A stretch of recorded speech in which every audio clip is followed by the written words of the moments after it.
I'm not a speaker. I just like to talk. And I know that Hanky's working on that. It's a skill he's going to have one day. Right? Yes. And he's an absolute product of his mom and his dad. He is a beautiful little Dutch boy with his blonde hair and blue eyes, right? Yes. Yes. And he has his mother, well, we'll say his dad has intellect, but his mother's intellect, right? And his dad's beauty, right? Beautiful. Okay, tell them 3 things you love about your mom. Can you think of one thing you love about her? Was she beautiful? Yes. Was she a good hugger? Yeah. Yeah, and you were her snuggle bug, weren't you? Yeah, I loved her a lot. And you loved her a lot, yeah. We're going to miss her. Yeah, did you want to tell them anything else about her? No? Okay. Well, you're good here. You can stay and hold me up. Stay or do you want to get down? Or do you want to get down? I'm gonna stay with you. You stay with me. Okay. I am not going to speak long. I want to let you know that I'm not a religious person, but when Allyson came into this world, she was our gift from God. We didn't know if we could have a baby or not, and we did. And she was a very wonderful child. Suffered once in a while from spoiled brat syndrome. Right? She was a joy to us all through her life. And I know my husband has spent days working on a speech.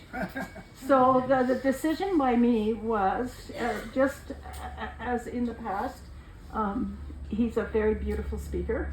And he has great love for our daughter. And only the nice things she says about Allyson, I say ditto. Okay?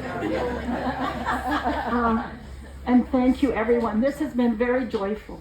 Being surrounded by people who support us, right?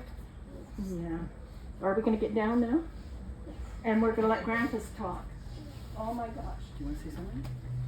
What would you like to say? Can you tell them about Mommy? This might be blunt. What do you want to say? Say something. No? Oh, okay. What do you want to tell? What do you want to tell? Okay. You want to say something about Mama? No? Okay. Well done. You want to stand on the chair? You might help You Grandpa. can keep me company. Where do you want to get down? Okay. I see from Jeff's notes about the celebration of life that he mentions having some short speeches. My eulogy for Allyson is not short at all. And so for those of you who are not prepared for it, I don't mind if you leave for the time being. However, I would say, in all modesty, that this is a very good eulogy. It'll be interspersed with tears, but it's a good eulogy. When my parents passed away a number of years ago, I was able to find the words to speak at each of their funerals, even though my heart was breaking. I should say now that I have always been a great admirer of wordsmiths.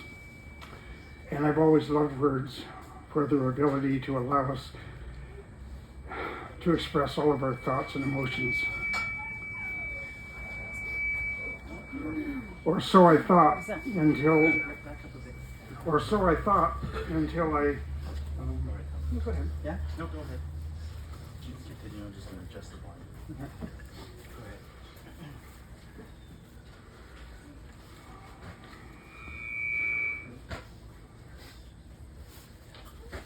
Do you know I've never been able to deal with technology ever in my entire life? Even at this point in time, which is important, I can't do it.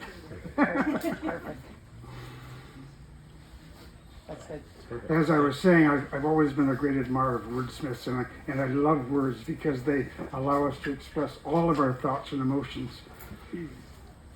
Or so I thought, until I considered what I wanted to say about my daughter. In fact, I realized that there are no words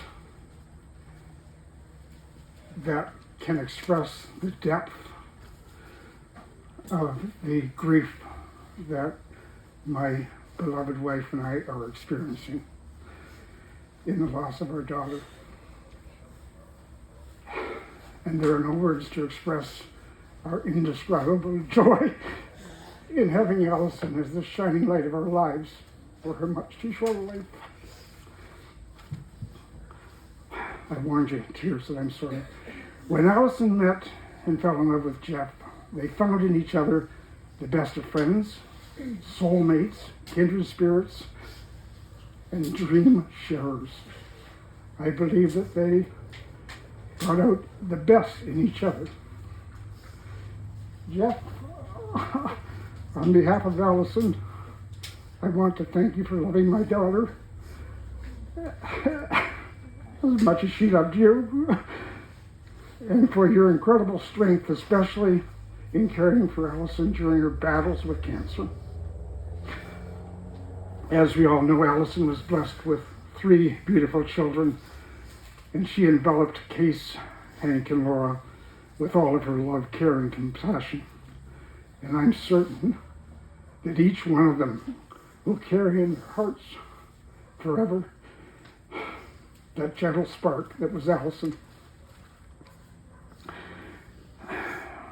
This is hard. Allyson's grandparents, Marg and Jack, who are Catherine's parents, and Eileen and Tony, who are my parents, embraced Allyson with all of their love.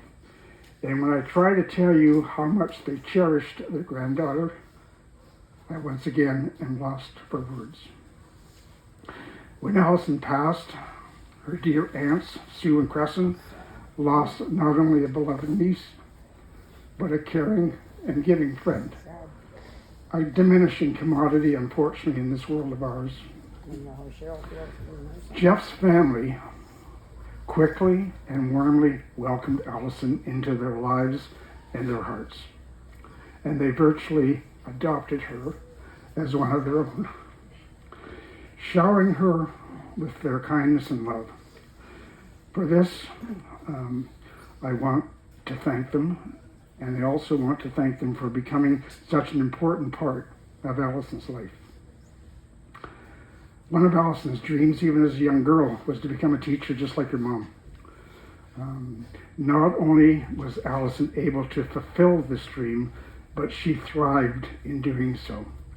Not only as a teacher of little ones, but also as one who embraced her kids with tender, loving care. And I suspect that she loved her students as much as they loved her. There's an old adage that a good friend is a rare thing. Allyson gave lie to this adage in that her life was a life surrounded by many good friends. Friends with whom she shared her life, her fun, her joys, her sorrows, and her dreams. Friendships that blossomed into long-lasting and deep friendships. Friendships that enriched Allyson's life as much as she enriched theirs. Thank you. It helps. It does. Don't take your hand away. You're the only thing between me and a total breakdown. In particular, and on behalf of Allyson, I want to express my deepest thanks to those of Allyson's very special friends who were with her during her last days on earth. Their unwavering kindness, compassion, and tender loving care of Allyson during these dark times were heartfelt and meant so much to all of us. Katie O was not only Allyson's best friend, next to Jeff, dating all the way back to grade school when Katie was welcomed warmly into her new school by Allyson. But Katie and Allyson were virtually sisters to each other. They had a special lifelong relationship that only 2 totally connected people can experience. I'd like to mention one particular moment as a testament to the depth of this friendship. During the last few hours of Allyson's life, she drifted in and out of consciousness. At one point in time, when we were all there, Katie re-entered the room where Allyson was lying and gave Allyson the kind of greeting that only Katie could give. Allyson, even in her semi-conscious state, recognized the voice and greeting of her very special friend and opened her eyes for the first time in hours and gave the biggest grin you can imagine before drifting away again. Even in Allyson's state, that special spark between two loving friends was still there. I'm embarrassed to admit that I kind of felt a little left out of that scenario. My daughter having bestowed on her BFF and not her dad a marvelous greeting. However, Allyson's friend, Jen Murphy, gently massaged my bruised ego by kindly whispering in my ear that because I was standing just behind Katie at that time, Allyson probably meant that greeting for me as well. If there are no objections, I'll treasure that obvious lie for the rest of my life. Finally, and I'm sure you're tired of it anyway, I want to confess that deep in my heart, I want to believe that Allyson's spirit is with us today. And so I want to say a couple of things to my daughter. Allyson, your mom and I have loved you so much. And we will continue to love you with all of our being to the end of time. And Allyson, on behalf of each one of us here today and all the other important persons in your life, wherever they may be, each one of us thanks you for sharing your marvelous life with us. Thank you. Thank you.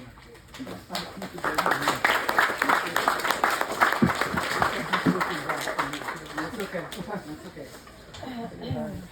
You read it differently in your mind.